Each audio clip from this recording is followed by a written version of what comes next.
Hello everyone, this is Pooja and welcome to HP Studies. I hope you all are doing great. So आज की video start करने से पहले मैं आपको बताना चाहती हूँ कि जो भी स्टूडेंट HP पटवारी 2023 एग्जाम की प्रिपरेशन कर रहा है और वो ऑनलाइन बैच लेना चाहता है तो उनके लिए बैच स्टार्ट हो रहा है 11 सितंबर से।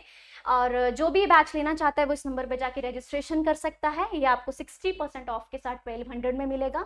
नेक्स्ट, जो भी स्टूडेंट HP लाइडर या NT एग्जाम की प्रिपरेशन कर रहे हैं उनके लिए ऑनलाइन बैच स्टार्ट हो चुका है 28 अगस्त से। ये आपको 9000 में मिलेगा फॉर 2 ईयर्स। तो जो भी ये बैच लेना चाहता है वो निम्बस करियर ऐप डाउनलोड कर सकता है या इस नंबर पे कॉन्टैक्ट कर सकता है।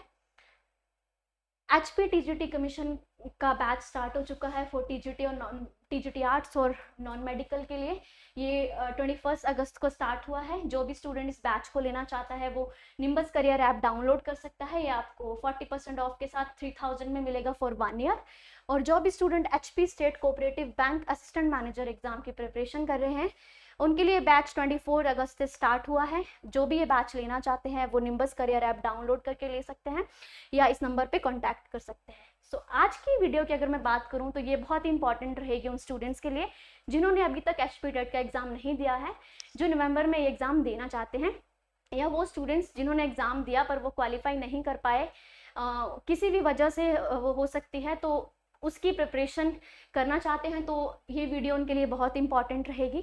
इससे पहले एक वीडियो बनाई थी सिलेबस पे जिसमें मैंने डिटेल में सिलेबस डिस्कस किया था। तो जो वीडियो है जिन स्टूडेंट्स ने नहीं देखी है वो जल्दी से जाके उस वीडियो को देख सकते हैं इसके बाद, ताकि आपको एक समझ आ जाए कि किस तरह का सिलेबस रहता है और कौन से टॉपिक से किस तरह से क्वेश्चंस आते हैं। आज की जो वीडियो है इसके जो क्वेश्चंस हैं ये क्वेश्चंस हैं जो जून 2023 में 29 जून को जो एग्ज़ाम हुआ था HP टेट TGT आर्ट्स का, उसका जो सेक्शन 1 है CDP के उसके क्वेश्चंस हैं ये।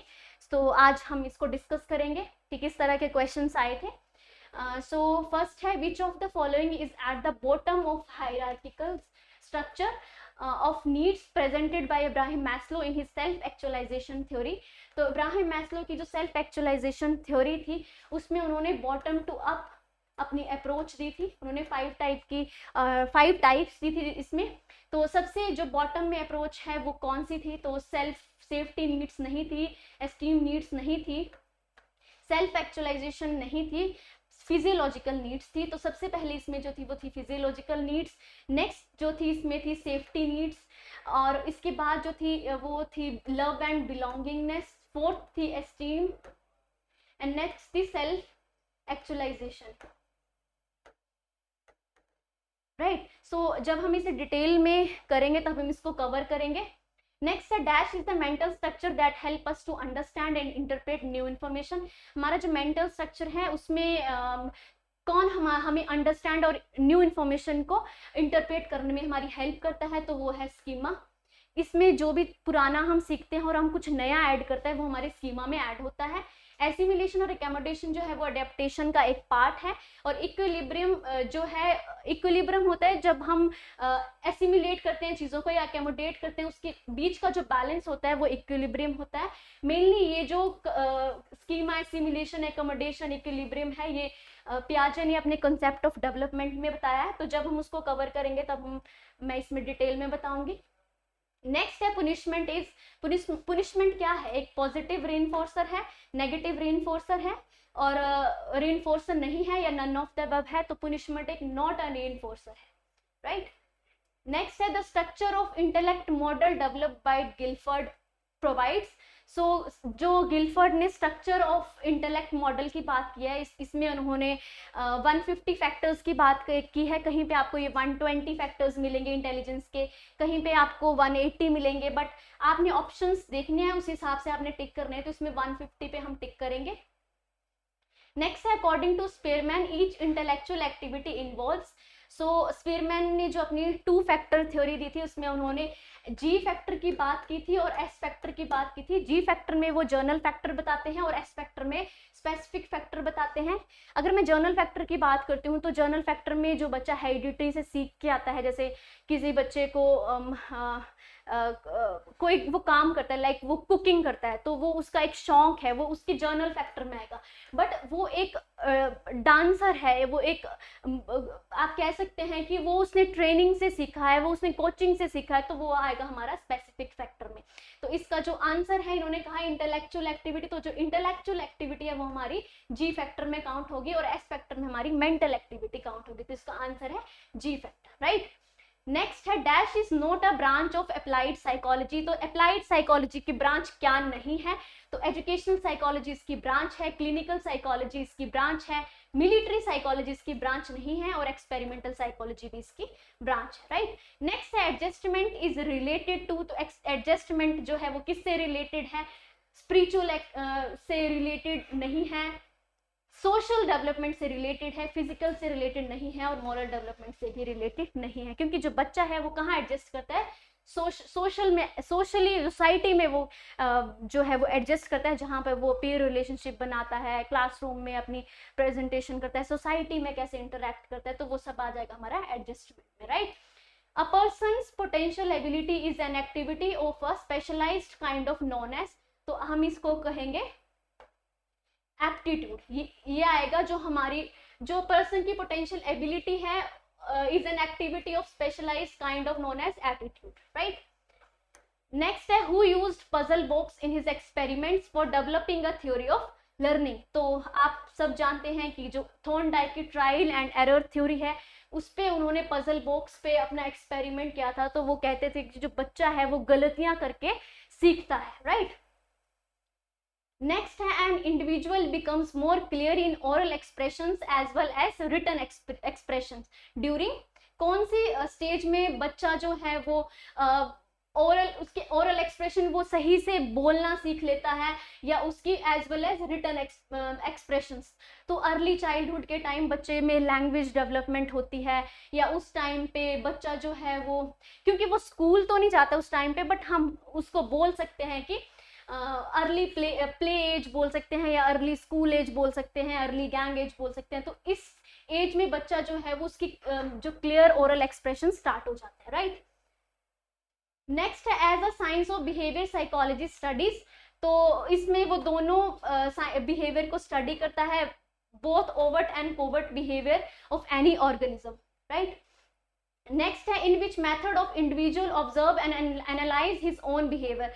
तो कौन सा ऐसे मेथड है जिसमें जो बच्चा है वो खुद के बिहेवियर को एनालाइज और ऑब्जर्व कर लेता है? तो वो करता है इंट्रोस्पेक्शन मेथड में, राइट। क्योंकि एक्सपेरिमेंटल मेथड वो किसी और चीज पे एक्सपेरिमेंट करेगा, क्लिनिकल मेथड में वो उन चीजों पे एक्सपेरिमेंट करेगा, जो डिफरेंट चीजों पे एक्सपेरिमेंट करेगा। बट जो खुद पे वो जब ऑब्जर्व करेगा और इंटरप्रेट करेगा या एनालाइज करेगा, तो वो इंट्रोस्पेक्शन में करेगा। क्वेश्चनर में वो किसी दूसरे व्यक्ति पे क्वेश्चंस बनाएगा और दूसरे पे एक्सपेरिमेंट करेगा, राइट। नेक्स्ट है फॉर पियाजे the child begins to explore various solutions of a problem in a very systematic and logical way. तो कौन सी ऐसी स्टेज है पियाजे ने जो दी है जिसमें एक बच्चा जो है वो सॉल्यूशंस देना शुरू कर देता है, प्रॉब्लम्स को सॉल्व करना शुरू कर देता है, या सिस्टमैटिक और लॉजिकल वे में चीजों को समझना शुरू कर देता है। तो बच्चा फॉर्मल ऑपरेशन स्टेज में चीजों को लॉजिकली, उसमें क्रिएटिविटी आना शुरू हो जाती है, वही समझना शुरू कर देता है कि क्या सही है क्या गलत है, लॉजिकली इंटेलेक्चुअली उसमें रीजनिंग पावर आ जाती है। According to Thorndike which of the following is not a attribute of an intelligence. तो कौन सा एट्रीब्यूट नहीं है इंटेलिजेंस का? तो इसमें जो है वो मेमोरी इसका इंटेलिजेंस का एक एट्रीब्यूट नहीं है, जबकि रेंज, स्पीड एंड लेवल इसके एट्रीब्यूट्स, राइट। नेक्स्ट है which of the following concept was not used by Kurt Lewin in his field theory of learning. जब मैंने सिलेबस डिस्कस किया तो उस टाइम पे मैंने आपको बताया था कि ये क्वेश्चन जो है ये हमारे सिलेबस में नहीं था, ये आउट ऑफ सिलेबस था। तो इसको हम इस बार डिटेल में डिस्कस करेंगे। तो इसमें उन्होंने किसकी बात नहीं की है अपनी थ्योरी में? टोपोलॉजी की उन्होंने बात की है, लाइफ स्पैन की बात की है, रीइंफोर्समेंट की उन्होंने बात नहीं की है, तो उन्होंने वैलेंस की बात की है। तो इसका जो राइट आंसर है वो है हमारा रीइंफोर्समेंट, राइट। नेक्स्ट है Bhatia's battery of performance test of intelligence consist of. तो उन्होंने 5 सब टेस्ट की बात की है। जब हम इसे डिटेल में कवर करेंगे तब मैं इसे आपको बताऊंगी। The retrieval of what has been stored in memory is called, तो जो हम रिट्रीव कर सकते हैं अपनी मेमोरी से उसको हम क्या कहते हैं, तो उसको कहते हैं रिकॉल।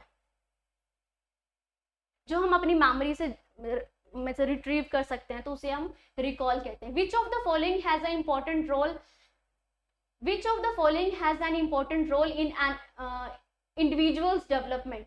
सो इंडिविजुअल की डेवलपमेंट में किसका रोल इंपॉर्टेंट है? सो हेरिडिटरी का भी है, हेरिडिटी का भी है, एनवायरनमेंट का भी है, तो इसका आंसर होगा बोथ हेरिडिटी एंड एनवायरनमेंट की दोनों का रोल रहता है हमारी बच्चे की डेवलपमेंट पे। A teacher can enhance motivation among the student in his class, तो कैसे कर सकता है वो, बच्चे को कैसे एक मोटिवेशन दे सकता है एक टीचर? प्रेज एंड रिवार्ड से भी कर सकता है, use of suitable teaching method से भी कर सकता है, कॉन्जिनियल क्लासरूम इन्वायरमेंट से भी, और आंसर रहेगा ऑल ऑफ द अबव कि इन सब चीजों से, इन सब मेथड्स को यूज करके वो एक क्लास में बच्चों को मोटिवेशन दे सकता है। Who said psychology is the science of human behavior? किसने कहा था कि साइकोलॉजी एक ह्यूमन बिहेवियर है? सो वुडवर्थ ने की ये स्टेटमेंट है, उन्होंने कहा था कि साइकोलॉजी एक ह्यूमन बिहेवियर है, right. Who stated that an individual is intelligent in the proportion that he is able to carry on abstract thinking? तो किसने कहा था कि एक इंडिविजुअल जो है intelligent of proportion that makes able to carry the, okay, so ये कहा था टर्मन ने। ये जो इनकी डेफिनेशंस है, जब हम थियोरीज कवर करेंगे तो उसमें हम इसकी कवर कर लेंगे। विच of the following statement is not true for a creative individual? Creative individual के लिए कौन सी स्टेटमेंट ट्रू नहीं है? तो इसका जो राइट आंसर है वो है A, creative individual has an limited range of interest, क्योंकि ये बाकी जो इसके ऑप्शंस हैं ये राइट है, ये क्रिएटिव इंडिविजुअल में पाए जाते हैं।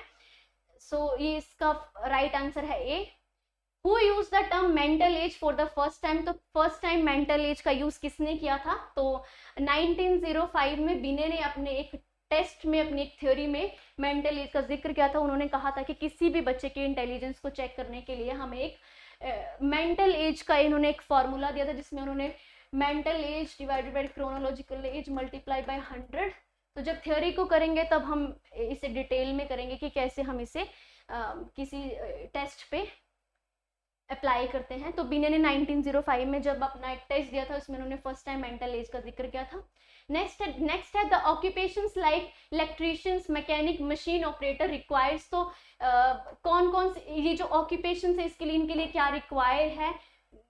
तो इनके इस जो राइट आंसर है वो है मोटर स्किल, क्योंकि एक व्यक्ति में मोटर स्किल्स अच्छी होनी चाहिए इन ऑक्यूपेशंस के लिए, right. Which of the following statement is not true for a constructivist classroom? कि कंस्ट्रक्टिविस्ट क्लासरूम के लिए कौन सी जो स्टेटमेंट्स है वो ट्रू नहीं है? जो स्टेटमेंट है वो, the students are actively involved, the teacher transmits the knowledge, the classroom environment is democratic, students constructs new knowledge. तो इसका जो राइट आंसर है वो ये रहेगा, the teacher transmits the knowledge. Who said learning is the acquisition of habit, knowledge and attitude? तो ये crow ने अपनी डेफिनेशन में बताया था कि learning is the acquisition of habit, knowledge and attitude. Which of the following statement is not true about attention? कौन सी जो स्टेटमेंट्स है वो, कौन सी स्टेटमेंट ट्रू नहीं है अटेंशन के पर्सपेक्टिव से? तो attention is a selective process, conscious mind remains active during attention, existence of some purpose is necessary for attention, और अटेंशन इज स्टेबल। तो इसका जो राइट आंसर है वो है attention is stable. The correlation between retention and learning is, तो negative है, positive है, जीरो है या वीक है? तो ऑब्वियसली अगर आपकी लर्निंग अच्छी होगी तो आपकी रिटेंशन पावर भी अच्छी होगी। अगर आप अच्छे से सीख पाएंगे तो आप उसे अच्छे से रिटेन कर पाएंगे, तो यह हाईली पॉजिटिव है इसका answer. The simplest form of thinking is, thinking की सिंपलेस्ट फॉर्म क्या है? क्रिएटिव है, एब्स्ट्रैक्ट है, लॉजिकल या कॉन्क्रीट है? तो इसका जो राइट आंसर है वो है कॉन्क्रीट। लर्निंग हिंदी में help a learner learn Punjabi, it is an example of कि एक जो बच्चा है उसको हिंदी लर्न करने में, पंजाबी लर्न करने में सुविधा रहती है, तो उसके लिए क्या है? तो उसके लिए एक पॉजिटिव ट्रांसफर ऑफ लर्निंग, ये नेगेटिव हो नहीं सकता, क्योंकि जब बच्चा एक चीज़ को सीख रहा है, उसको हेल्प मिल रही है दूसरे को सीखने में, तो ऑब्वियसली वो पॉजिटिव ट्रांसफर होगा, जीरो ट्रांसफर नहीं होगा, नन ऑफ द अबव नहीं होगा, आंसर रहेगा पॉजिटिव ट्रांसफर ऑफ लर्निंग। ये था हमारे आज की वीडियो। आई होप इससे आपको समझ में आ गया होगा कि किस तरह के क्वेश्चंस सीडीपी में रहते हैं, हमें किस तरह से आगे वाले टेट की प्रिपरेशन करनी है। मेनली हमें इसमें फोकस्ड रहना है थ्योरीज पे और इसके कुछ बेसिक कॉन्सेप्ट से, जैसे मैस्लो की hierarchical theory, self actualisation theory के बारे में पूछ लिया था, तो वो उसके आपको पूरा डायग्राम पता होगा तो आपको वो इजी रहेगा कि लास्ट में फर्स्ट में कौन था, सेकंड में कौन था या फिफ्थ पे कौन था, तो इससे वो कहीं से भी उठा के क्वेश्चन पूछ सकता है। आपके कर्ट लेविन से लेके पूछा था कि उसकी जो लर्निंग है उसमें उसने किसकी बात नहीं किया है फील्ड थ्योरी ऑफ लर्निंग में, तो उन्होंने रीइंफोर्समेंट की बात नहीं की थी, क्योंकि अगर आप थ्योरीज के बारे में अच्छे से जानेंगे तो फिर आपको पता चल जाएगा कि इसमें ये स्टेप्स हैं या ये स्टेप्स नहीं हैं। पियाजे, वाइगोस्की, कॉलवेट बहुत ज़्यादा इंपॉर्टेंट थ्योरीज हैं, हम इन्हें डिटेल में कवर करेंगे, बट इससे पहले प्रीवियस ईयर क्वेश्चन से आपको ये जानकारी होनी चाहिए कि किस तरह से क्वेश्चंस बनते हैं, राइट। नेक्स्ट वीडियो में हम बात करेंगे किसी नेक्स्ट क्वेश्चन पेपर के बारे में जो पहले हो चुके हैं।